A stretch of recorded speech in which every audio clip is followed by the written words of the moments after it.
She was standing in the hallway outside her husband's office, holding a thermos she'd gotten up at 5 in the morning to fill when she heard him say it. She could stop coming entirely, and it wouldn't change a single thing about my day.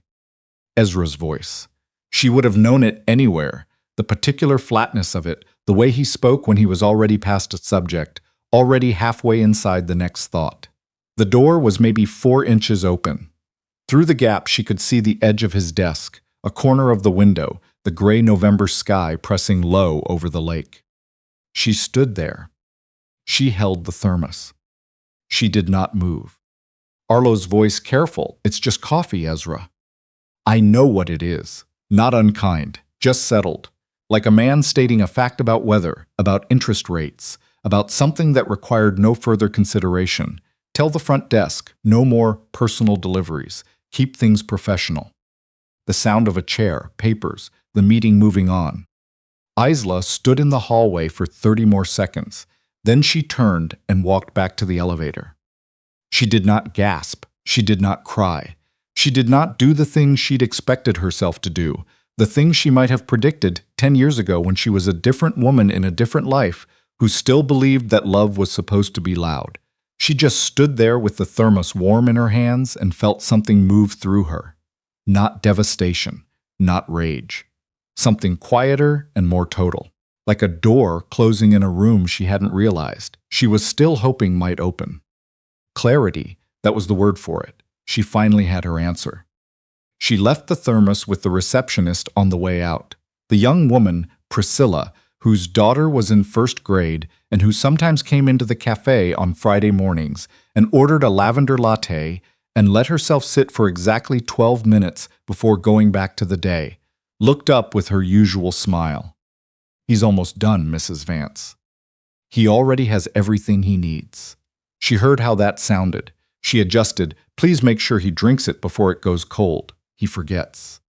She walked out through the lobby and into the November air and stood on Michigan Avenue with all of Chicago moving around her. Cabs, a delivery truck with its hazards on, a woman in a red coat talking into her phone, and she breathed.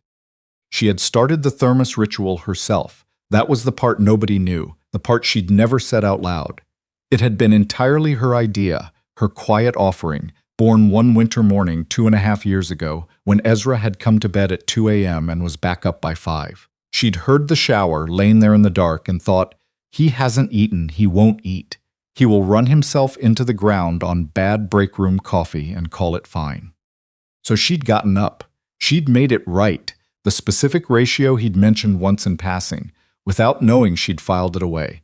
She'd driven it to his building before Leo woke up, because it had seemed at the time like a small thing, a practical thing. It was never really about the coffee. She'd known that for a long time. She just hadn't been willing to say it. Isla Vance was 34 years old. She'd spent her 20s building something from nothing. The café had started as a corner lease in Logan Square, the kind of space that previous tenants had cycled through like a warning, and she'd turned it into a neighborhood institution. Not a trendy one. Not the kind that appeared in lifestyle features and made you feel like you were doing brunch wrong. The kind where the old man who'd had a stroke 18 months ago came every Tuesday because someone still called him by his first name, where the night shift nurses from the hospital around the block came at the 5:30 a.m. opening and sometimes just needed to sit without being spoken to, where a room of people with difficult mornings could come and not be required to perform anything for anyone. She had not become a woman like that by accident. She'd grown up watching her mother work 2 jobs and still show up to every school play, every soccer game, carrying folding chairs in the back of a station wagon because she believed that presence was the only thing that couldn't be faked. Isla had taken that and built a life with it. Then she'd married a man who ran a real estate development empire he'd built over 15 years, whose name was on 3 buildings within 6 blocks of her café, who had told her once in the 2nd month of their marriage that she was the only person who made him feel like he wasn't just the sum of his decisions. She'd believed him. She'd had good reason to. For a while. She drove back to the café. Leo was at school. The morning rush was already running without her. Dottie, who had been managing cafe kitchens since before Isla was born and who did not require supervision or reassurance, had it handled. Isla came in through the back, tied her apron, got behind the counter without anyone asking where she'd been. She did not tell Dottie. She did not tell anyone. She pulled the afternoon prep list, and her hands did what hands do when they know the work by heart. And she thought about a lot of things in the specific, concentrated way that comes from physical repetition. She thought about when the morning visits to his office had started getting shorter, about the last time Ezra had come to the cafe, not stopped by on his way somewhere, not picked up Leo from the Tuesday afternoon table where he did homework, actually came and sat down and looked at her across a table for more than 5 minutes. She tried to remember the month. She could not. She thought about Leo asking 3 weeks ago why Daddy didn't come to pick up anymore. He was 8. He'd said it the way kids say things, directly, without knowing the question had weight. She'd said Daddy was busy. Leo had nodded and gone back to his math homework. But the brief flicker on his face, that small adult acceptance that was too mature for 8 years old, had stayed with her like a splinter she couldn't reach. She thought about the fact that she was not surprised. That was the part she kept returning to. Standing in that hallway, hearing those words, she hadn't been surprised. She'd been confirmed. And there was something terrible in that, some quiet devastation, in the fact that she had already known, that the certainty had been building for months, and she'd been negotiating with it the whole time, finding reasons to wait, bringing one more thermos, one more morning when maybe he'd look up and actually be there. She closed at 9. She sat in the empty cafe with the chairs upside down on the tables and the smell of espresso still in the walls, and she made 2 decisions with the specific calm of a woman who had been patient for a very long time and was finished being patient. The first was that she was not going to have a dramatic confrontation with Ezra. She'd had that conversation in her head 100 times over the past year, the accounting, the full inventory of everything she'd given and everything she'd stopped receiving. She understood now that the conversation would not change the fundamental shape of the thing. He would apologize. He would mean it. And she would still be the woman who had stood in a hallway and understood, in the space of 8 words, that she was optional. The second was that she needed to stop waiting for him to notice. She did not move out. Leo was in 3rd grade. He had his room and his routines and his fish named Gerald, who required very specific feeding schedules, and who Ezra had bought on a Saturday afternoon, when he'd still been the kind of man who showed up for Saturday afternoons. She was not going to upend Leo's world over something she hadn't yet decided the full shape of. What she did instead was quietly, methodically, without announcement, begin reclaiming her own. She stopped attending the charity circuit events she'd been going to out of obligation. The quarterly dinners, the foundation boards, where she sat next to Ezra's colleagues and answered questions about the cafe, because she didn't fit the wife-shaped mold they expected, and someone always wanted to make sure she knew it. She gave that time back to the cafe. She gave it to the community center 3 blocks over that was running a food literacy program and needed a kitchen, and someone who understood both food and logistics. She gave it to Leo's school carnival that his teacher had been trying to organize for months without a budget, stalled for lack of anyone willing to coordinate the thing. She did not tell Ezra about any of it. Not because she was hiding, because she had stopped expecting him to ask. He did not notice the thermos was gone until the 4th day. That was the honest timeline, not the morning she'd stopped, not the next day. The 4th day, Arlo came into his office and told him with the careful flatness of a man who understood that certain information was best delivered clean. "The front desk hasn't seen Isla since Monday," Arlo said. "She hasn't come back." Ezra looked at him. "She's busy. The cafe gets slammed this time of year." "It's been 4 days," Arlo said. Ezra made the coffee himself that morning. He'd been doing it for 4 days without registering that he'd been doing it, which was its own kind of data. He stood in the break room and watched the machine run its cycle and tried to remember the ratio. He didn't know the ratio. He had never needed to know the ratio, because there had always been a thermos on his desk before he sat down, and he drunk from it without thinking. The way you breathe, the way you assume the lights will come on when you flip the switch. He drank the coffee he'd made. It was adequate. It tasted like nothing in particular. He went back to work. It was Berta who finally broke the silence. She was 63, had worked for Ezra since before he could properly afford her, and had developed over the years the efficient emotional neutrality of someone who had seen enough to know that what you didn't say out loud was sometimes the most useful thing in a room. She made herself useful in concrete ways and left the rest alone. She lasted 8 days. On the 9th morning, she found him standing in the kitchen at 7 a.m., not making breakfast, not doing anything, just standing there looking at the coffee maker with his hands in his pockets, like the machine had asked him a question he wasn't prepared for. "She's not coming," Berta said. She didn't soften it, just flat and clean, the delivery of a woman who had decided she was done watching someone pretend they didn't know what they knew. "She brought you coffee every morning for 2.5 years, not because you asked, because she knew you'd forget the difference between functional and running on empty." She folded her dish towel over the oven handle. "When's the last time you went to that cafe, Ezra?" Sat down. Not picking up Leo, not passing through, actually sat. He thought about it. He didn't like what he found. She was in the hallway. Arlo told him that afternoon. He said it from the doorway, with his hands loose at his sides, the position he took when he decided to say something, regardless of how it landed.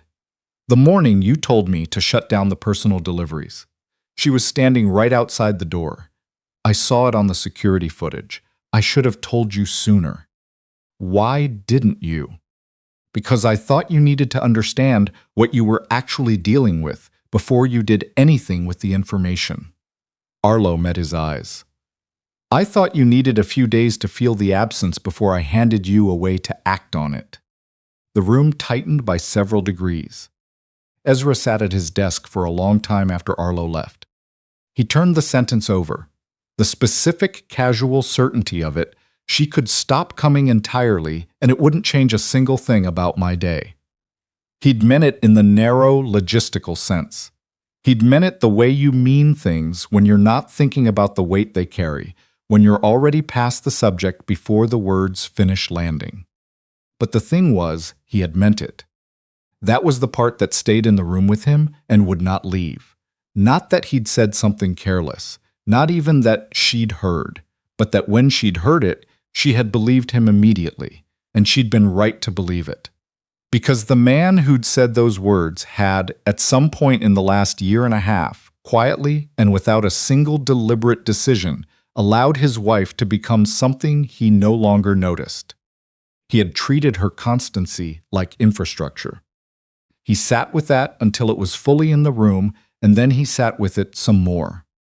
He went to the cafe on a Thursday, not to talk to her. He told himself that clearly in the parking lot before he went in. He was not there to explain himself or to make a gesture that required a response.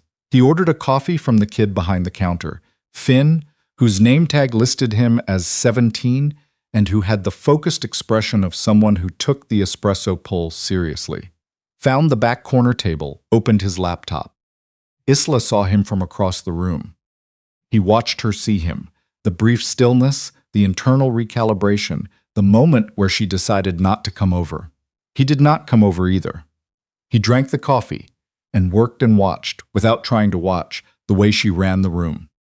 The old man who came every Tuesday and got called Frank, not Mr. Hartley, not Sir, just Frank, the name he'd had before he'd become a man people were careful around. The nurses at 5:30 who sometimes sat without ordering anything, and nobody said a word about it. The kid at the window table with the textbook who Isla checked on without making it feel like checking.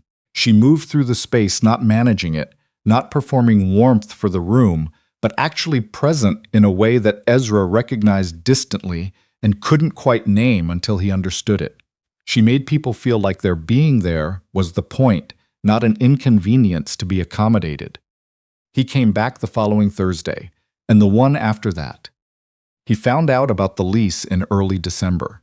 Arlo mentioned it the way he mentioned things that weren't on the official agenda, but had crossed the threshold into things Ezra might want to know. The building had sold to a development group 6 months ago.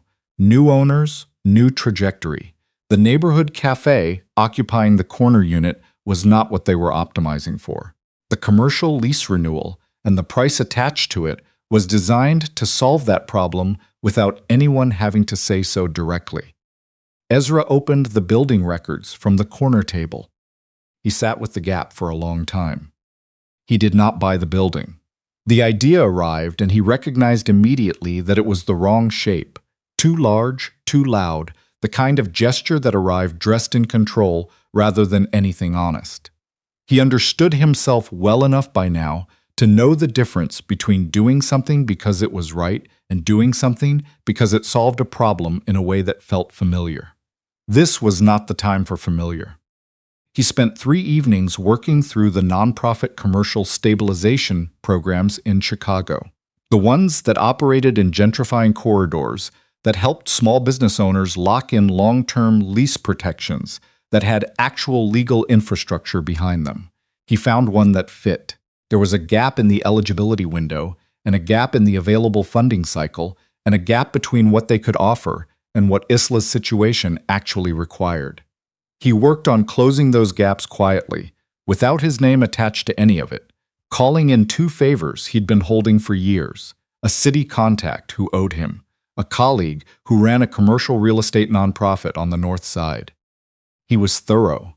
He was careful. He was the version of himself that was actually good at things, and he used it not for leverage or return, but because there was a problem in front of him that he could solve from where he was standing. And solving it felt, for the first time in a long time, like exactly the right size of an action. The paperwork arrived at the café on a Tuesday morning in December through official channels. Isla read it twice. Then she sat down in the chair behind the counter and read it a 3rd time. She called Arlo. "I didn't do anything," Arlo said, which was technically true, and told her everything.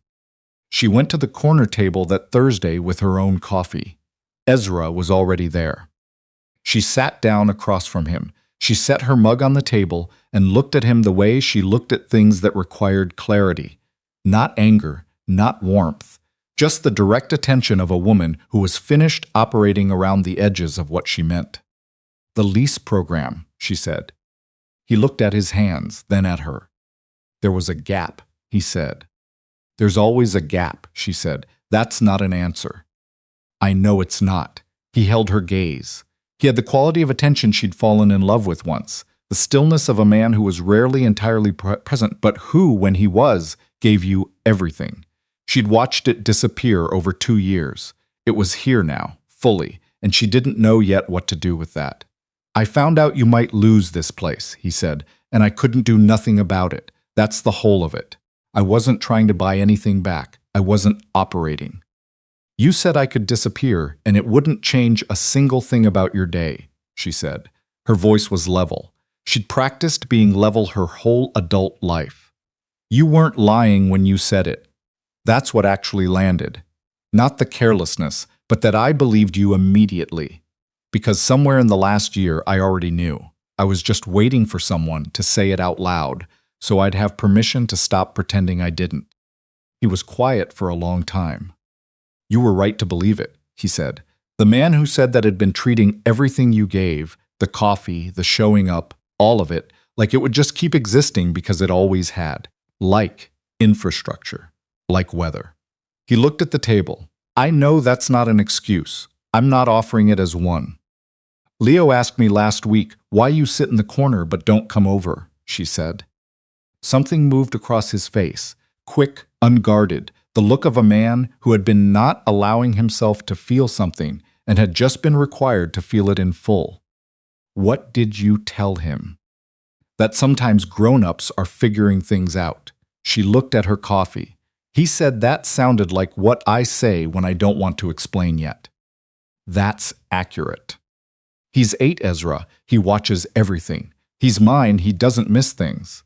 She looked up. "He asked me if you were sad. I didn't know what to say." Ezra said nothing. "Are you?" she asked. He considered the question the way she'd asked it, actually, honestly, without the management of it. "Yes," he said. "I didn't know how much until it was quiet enough to feel." She looked at the window. The December light was doing its early dark thing, afternoon already giving up to evening, the street settling into its after-work rhythm. She had watched this window change light for 6 years. She knew every hour of it. "I'm not taking you back," she said. "I want you to hear that clearly. Not as a punishment, not as a performance, as a fact. What we were isn't something we can put back the way it was, and I think putting it back the way it was would be the wrong thing anyway. The way it was is what broke it."